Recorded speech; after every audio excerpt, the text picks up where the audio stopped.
I never imagined that freezing to death in an alley would be the beginning of my salvation. But that January night, curled beneath the restaurant's emergency exit with nothing but torn cardboard and my own desperation for warmth, I had no idea. My entire existence was built on carefully constructed deception. My name is Sarah Coleman, and at 30 years old, I'd already watched my world crumble into dust.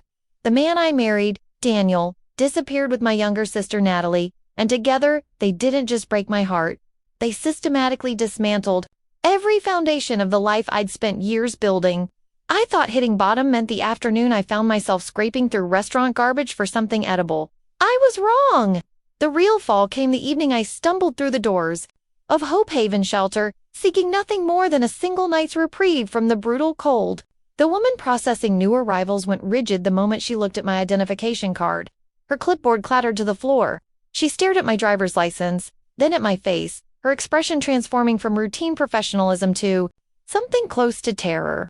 When she spoke, her voice barely rose above a whisper. "Sarah Coleman." I nodded, confused by her reaction. Without explanation, she stood abruptly, walked to every window in the intake area, and methodically closed each blind. The fluorescent lights suddenly felt interrogative. Then she turned back to me, and the words she spoke next made my blood run cold. "We've been trying to locate you for 26 years. Let me take you back to when everything still made sense. At 28, I genuinely believed I'd figured out the formula for a good life. My position as lead consultant at Meridian Strategy Group came with genuine respect. A workspace overlooking the city skyline, and the kind of stability that makes you believe the universe operates on principles of fairness. Daniel Ross, the man who promised to stand beside me through everything, had a ritual of making my morning tea exactly as I preferred it, strong with just a touch of honey. Then there was Natalie. Everyone gravitated toward her effortlessly. She possessed this magnetic quality that made strangers feel immediately understood and valued. Even as she slowly took pieces of your life, you couldn't help but adore her. She was more than family. She was my closest confidant. She helped orchestrate my entire wedding, gave a toast with genuine tears streaming down her face, and called Daniel the brother she'd always wanted. But somewhere in the months that followed, those tears stopped being for my happiness. The changes started so gradually that I convinced myself I was imagining them. Daniel began arriving home later, and there was always this faint citrus scent. Clinging to his clothes, Natalie's visits to our place became more frequent, sometimes bringing wine, sometimes offering to help Daniel troubleshoot his laptop. Love doesn't just make you blind, it makes you actively participate in your own deception. Then one Wednesday morning, my department head called me into her office, and the careful sympathy in her expression made my stomach drop before she even spoke.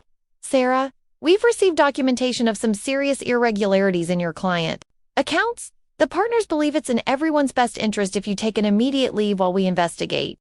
I felt the room tilt. That's impossible.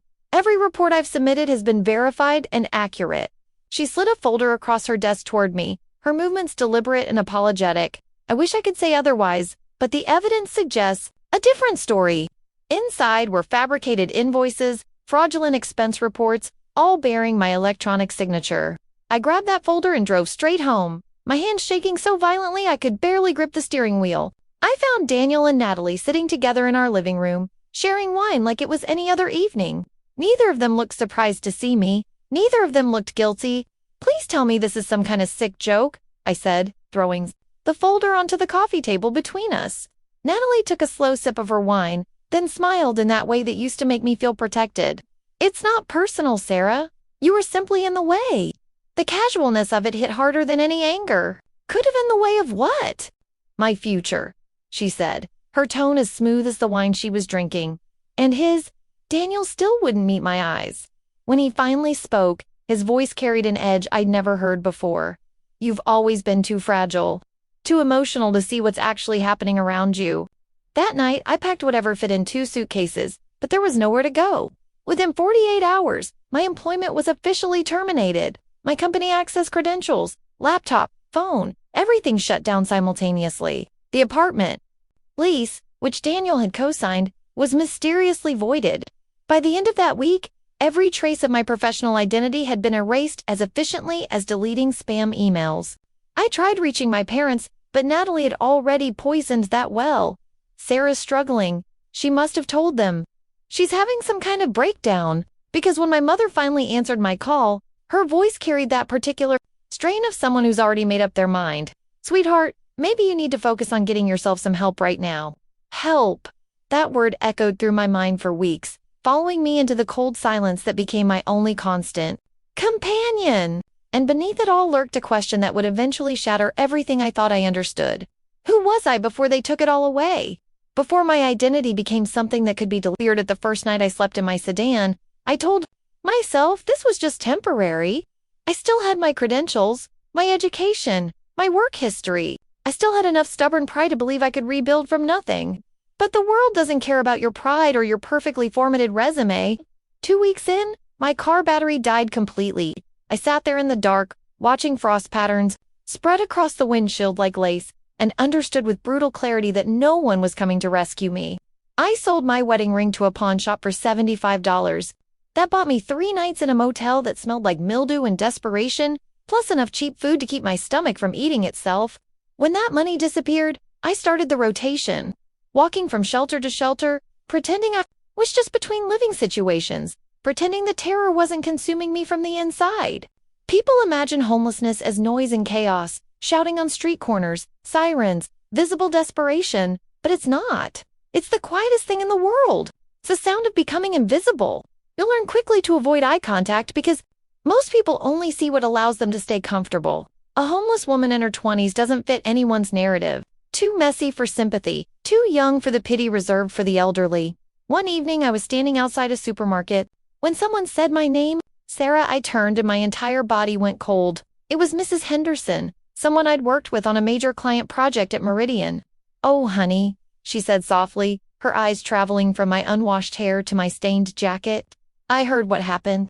Such a terrible situation." Her smile faltered as she took a small step backward, clutching her shopping bags like a barrier between us. That's when I learned there's something that cuts deeper than hunger. It's shame. By the time January arrived, I'd lost 25 pounds and most of my will to continue. I kept an old notebook from my Meridian days.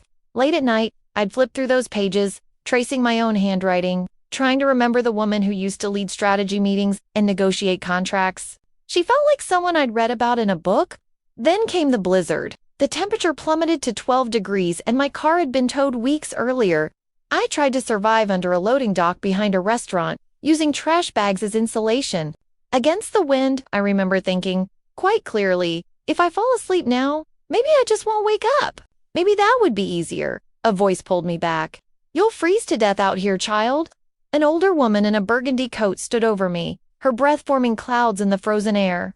Sister Catherine, a volunteer from Hope Haven Shelter. She handed me a paper cup of coffee that burned my frozen fingers and a business card.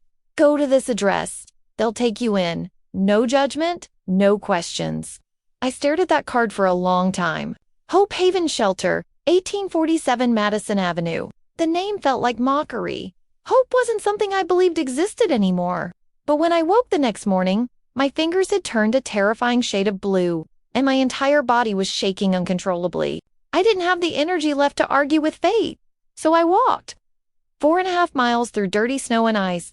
My boots disintegrated further with each step, my breath visible like smoke signals from a dying fire. Every movement felt like dragging a corpse behind me, and I suppose in a way, When I finally saw the faded sign reading Hope Haven Shelter, I thought I'd reached the end of my story. I was wrong. It was barely the opening chapter. The shelter carried that particular smell of industrial cleaning solution mixed with desperation and coffee that's been sitting too long. I stood in a line of strangers, each clutching plastic bags containing their entire lives, waiting for my turn at the intake desk. The walls were painted a pale yellow that probably looked cheerful in the daytime, but under the harsh fluorescent lights, everything took on a sickly gray tone.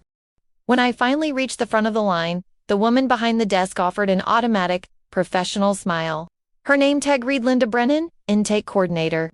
"Name?" she asked, her tone kind but efficient. "Sarah Coleman," I said, passing her my driver's license. Her fingers froze halfway to her keyboard.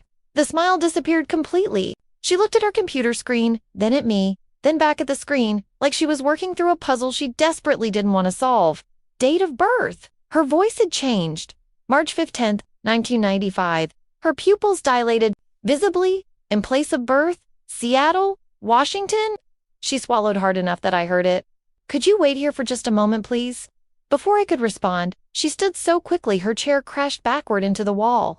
She practically ran to a back office, leaving me standing there with nothing but the hum of old computers and murmured conversations from other residents.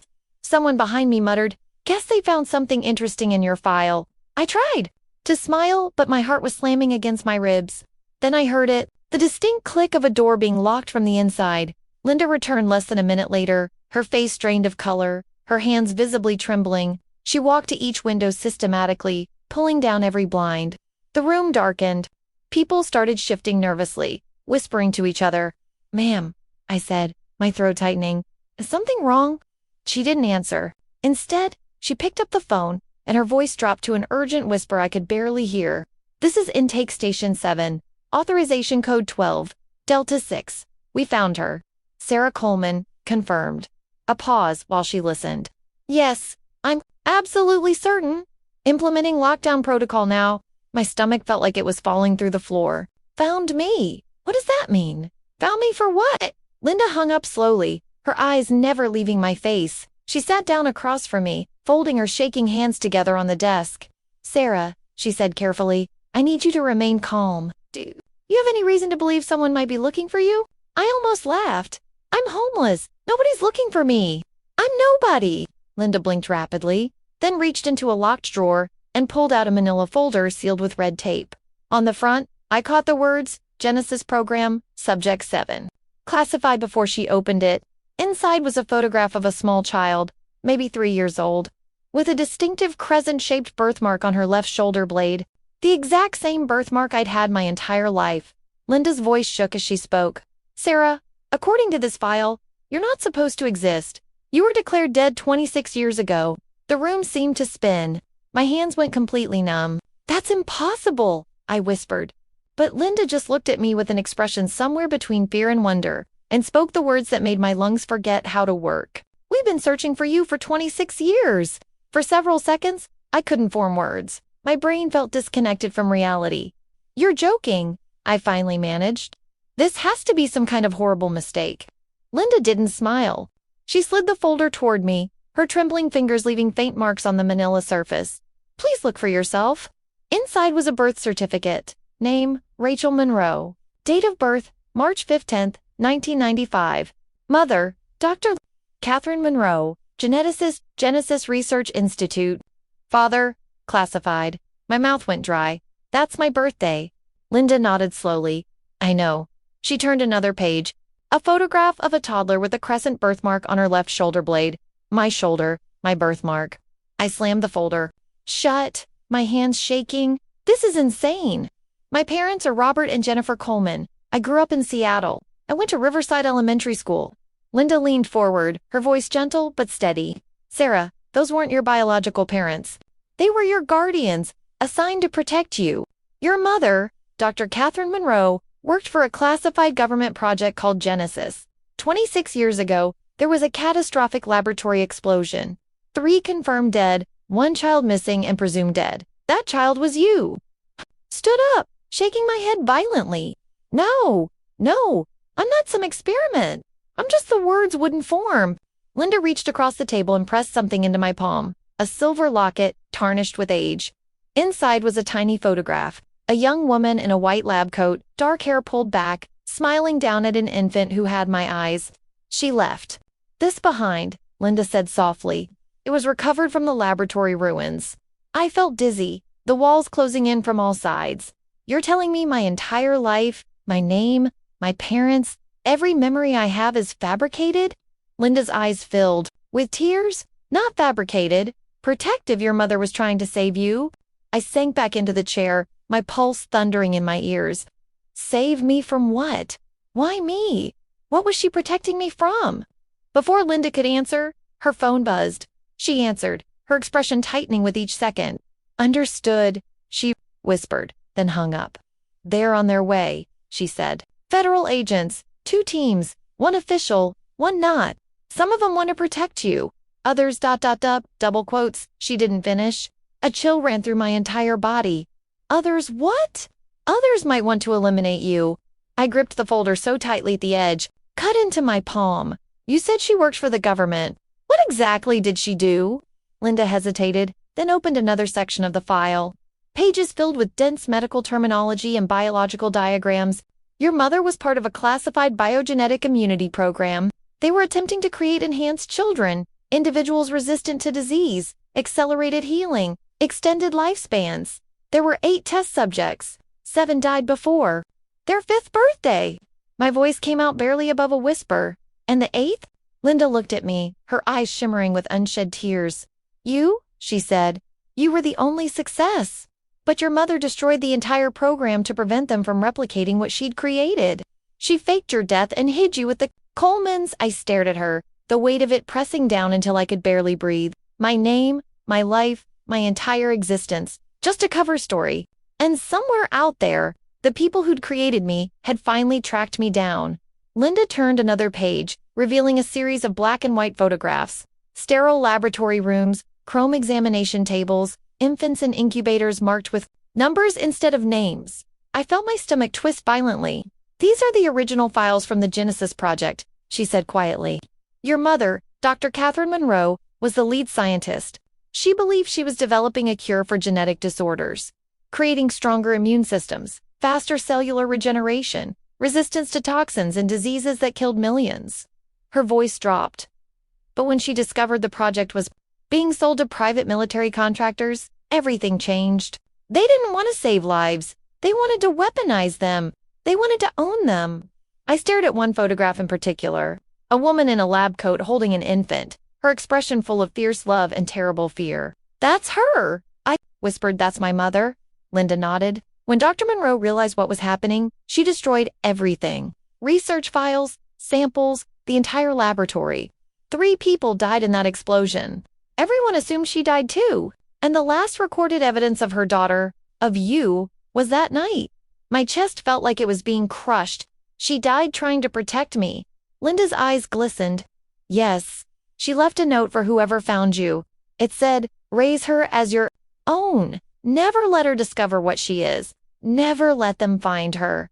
The words hit like physical blows. I ran a shaking hand through my unwashed hair. So my entire life has been a lie, built to hide a secret I didn't even know I was carrying. Linda hesitated. Sarah, there's more. She turned to the final section of the file, pages stamped with red ink. Nexus Biosystems Genesis Revival Initiative. I frowned. What is this? It's a continuation of your mother's project. Linda, said a new corporation purchased the surviving patents and research fragments. They've been searching for original genetic material, samples from the first-generation subjects. That's why they need you. I scanned the company name again. Something about it made my skin crawl. Then the connection clicked into place. Nexus, I whispered. That's Daniel's company. Linda looked startled. Your husband, ex-husband, I corrected bitterly. He works under his father, Marcus Ross. He told me they handled tech infrastructure and medical logistics. Linda's expression darkened considerably. Marcus Ross was one of the primary investors in the original Genesis project. He's been hunting for Dr. Monroe's research for decades. The realization hit me like a physical blow. Daniel hadn't just betrayed me for money or lust or my sister's attention. He'd been targeting me from the very beginning. All those coincidences, my sudden termination, the fraudulent files, the manufactured accusations destroying my reputation. It wasn't about ruining my career. It was about stripping away my protective identity, flushing me out of hiding. I slammed my hand on the table. So they orchestrated everything, destroyed my life deliberately to force me into the open where they could find me. Linda nodded grimly, and it worked. A cold fury rose inside me, sharper and cleaner than fear. Where are they now? Before she could answer, headlights cut through the gaps in the window blinds. For black SUVs pulling up outside the shelter, engines running, Linda's voice dropped to barely a whisper. Sarah, listen to me carefully. They found you. My blood turned to ice. Who? Linda met my eyes, her voice trembling. Your husband? Your sister? And the man who built the empire that killed your mother? The shelter lights flickered as engines roared outside. Tires screeched against wet pavement. Linda rushed to the window and peered through a crack in the blinds. Her face went pale. They're here, she breathed. I followed her gaze, for black SUVs had formed a semicircle in front of the building. Men in dark suits emerged first, earpieces visible, moving with the casual confidence of people who were armed and authorized. And then I saw them, Daniel, Natalie, and behind them, An older man I recognized from a framed photograph that used to sit on our mantle, back when I still had a mantle to call mine. Marcus Ross, Daniel's father, founder and CEO of Nexus Biosystems. My stomach twisted violently. They came themselves. Linda nodded, backing away from the window. They don't trust anyone else with this. The front door burst open. The smell of cold rain and gun oil filled the air. Daniel stepped inside first, and that smile on his face, that practiced, perfect smile he'd worn when he told me he loved me, made me want to scream.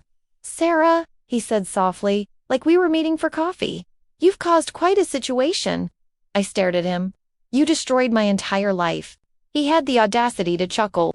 "Your life was borrowed, sweetheart. We're simply reclaiming what belongs to us." Linda moved to stand in front of me. "She's under federal protection now. You need to leave immediately." Daniel's gaze slid to her, sharp as broken glass. "This is beyond your clearance level, ma'am. I'd suggest you step aside." Marcus Ross entered then, tall and silver-haired, every inch the corporate emperor. He held up a file identical to the one on the desk. "Dr. Catherine Monroe's legacy belongs to us," he said calmly, "and so does the asset she left behind." "I'm not an asset," I said, my voice stronger than I felt. "I'm a human being." He smiled thinly. "You're both, and we need you returned to where you belong." Natalie stepped forward then, wearing my old winter coat, the one she'd borrowed years ago, and never returned. Her eyes were unreadable. "Sarah, don't make this harder than it has to be. Just come with us. You'll be safe, protected." I laughed, and it sounded bitter even to my own ears. "Safe with you? You sold me out before you even knew what I was, before you knew what this was really about. Don't you understand?" she said, and for the first time her voice cracked. "They were going to find you eventually. At least this— Wait, we're on the winning side. We're protected." Daniel reached into his jacket pocket and produced a syringe filled with clear liquid. "A sedative? Quick? Painless? You'll wake up in a secure medical facility surrounded by people who understand what you are, what you're worth." Linda's voice trembled. "She's not going anywhere with you."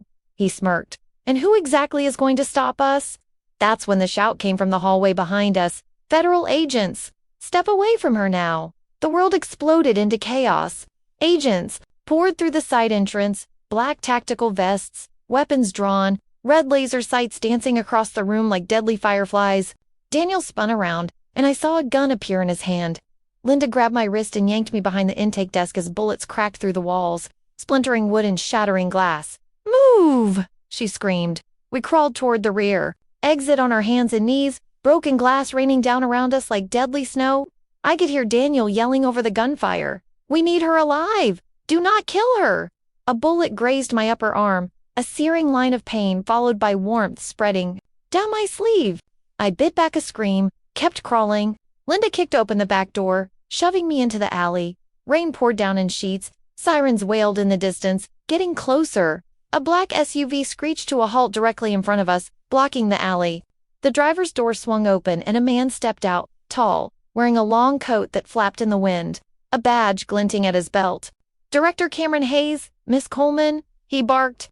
"Get in the vehicle now." Linda helped me scramble into the back seat. Hayes slammed the door and hit the accelerator. The tires squealed, launching us into the rain-slicked streets at terrifying speed. For a long moment, nobody spoke. My arm throbbed with each heartbeat, my pulse hammered in my ears, and my brain struggled to process reality in fragments.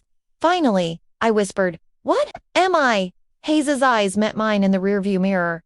"You're living proof that Dr. Monroe's experiments succeeded. Your cells regenerate approximately 12 times faster than normal human tissue. You possess immunity to most known pathogens. You could potentially cure diseases that have killed people for centuries." I shook my head, watching rain streak across the window. "So they wanted to own me, use me like property." "Yes," he said. "Simply, Nexus Biosystems doesn't want to cure disease. They want to sell immortality to the highest bidder." I stared out at the blurred glow of city lights as we sped past. Rain streaked across the glass like tears from a broken sky. "My mother died trying to stop them. She succeeded for 26 years, Hayes said. "Now it's your turn." The words landed deep. Not a threat, not a command, a choice. I pressed my bleeding arm against my chest and looked back at the road. Disappearing behind us, at the shelter where everything I'd believed about myself had burned away. "I'm done running," I said quietly. Hayes's eyes softened in the mirror. Then you'd better prepare yourself, Sarah, because the war your mother started isn't over. Not even close. And somewhere behind us, through the smoke and sirens and chaos, I could still hear Daniel shouting my name. Not out of love, out of fear. As the empire he built on lies and stolen lives began to crumble around him, for the next 72 hours, I lived like a ghost. Hayes' team hid me in a safe house. Outside the city, a cold concrete box with bulletproof windows and absolute government silence. The wound on my arm healed faster than anyone expected. The medical staff whispered about accelerated tissue regeneration, cellular enhancement, genetic miracles. I didn't care what they called it. I just wanted my life back. On the third night, Hayes came in carrying 2 folders. He dropped them on the metal table in front of me. One labeled New Identity Protocol, the other case file, Nexus Biosystems.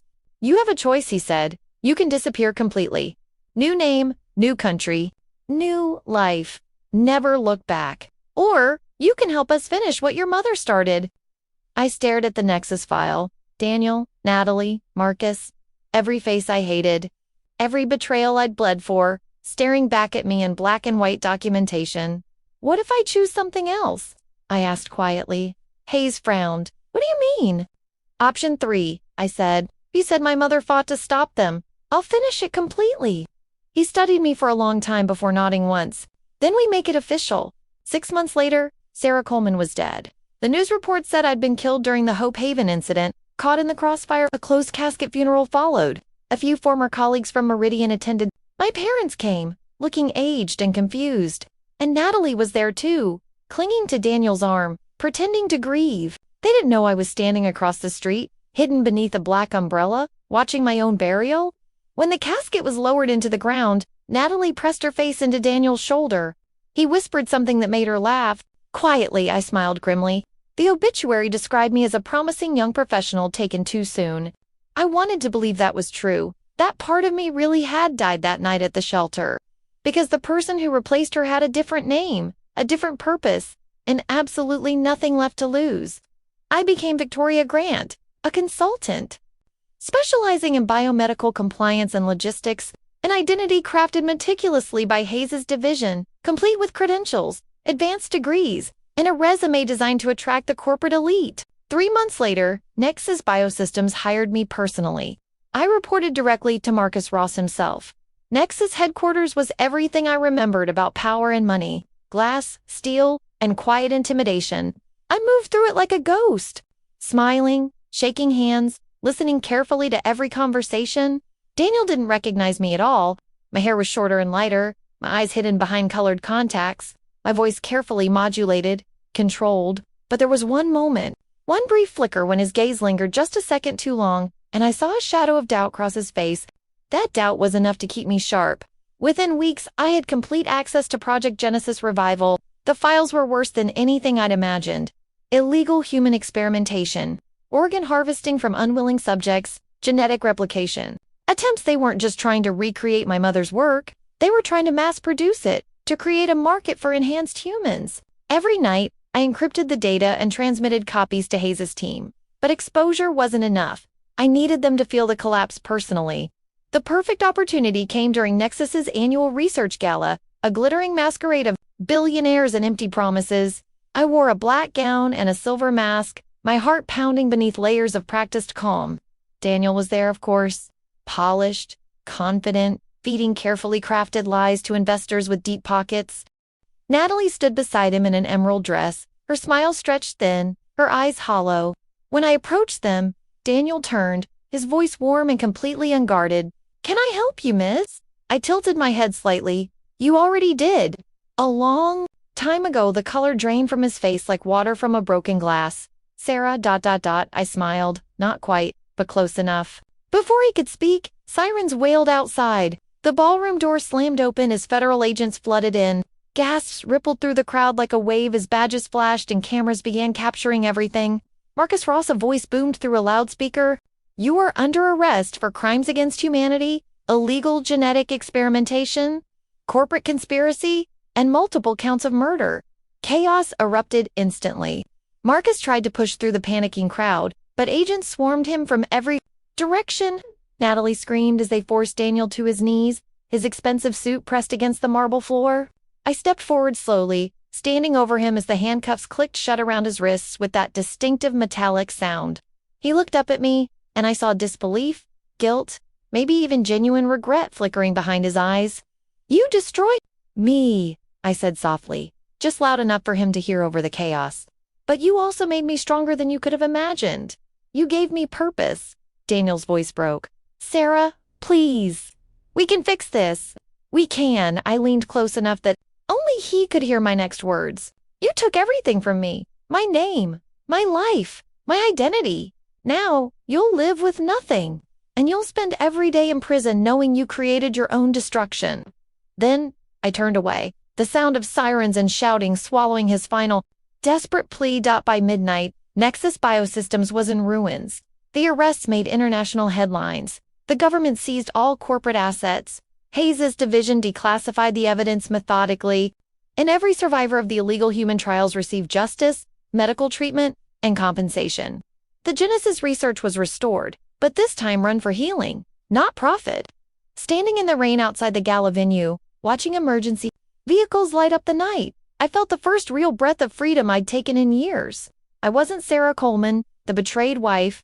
I wasn't Rachel Monroe, the lost experiment. I was something new. Something I'd chosen to become. And for the first time in my life, the word revenge didn't taste like poison. It tasted like peace. The morning after the arrests, headlines covered every major news outlet worldwide. Nexus Biosystems exposed, billion-dollar genetic scandal. Every network replayed footage from the gala. Marcus Ross being led away in handcuffs, his corporate empire crumbling in real time. Daniel's face, pale and broken, finally understanding consequences. And Natalie, clutching her designer purse like it could still buy her salvation from what was coming. For the first time in years, I wasn't afraid to see my own name in the news because it wasn't there. Sarah Coleman was dead. Victoria Grant didn't exist in any official database.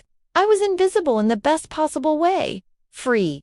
Hayes's team debriefed me for days in a quiet facility far removed from media attention. He told me that Nessus's downfall had triggered a massive wave of reform. Across the entire biotech industry, stricter ethics oversight boards, enhanced whistleblower protections, a new federal division dedicated specifically to regulating genetic enhancement research. He didn't mention my mother directly, but I could feel her presence in every victory, every new safeguard, every life that would be protected because of what she'd sacrificed. One quiet afternoon, Hayes came to see me. He placed a small silver box on the table between us. "What's this?" I asked. "Something we recovered from the original Genesis facility," he said. "Your mother's personal storage drive that survived the fire somehow."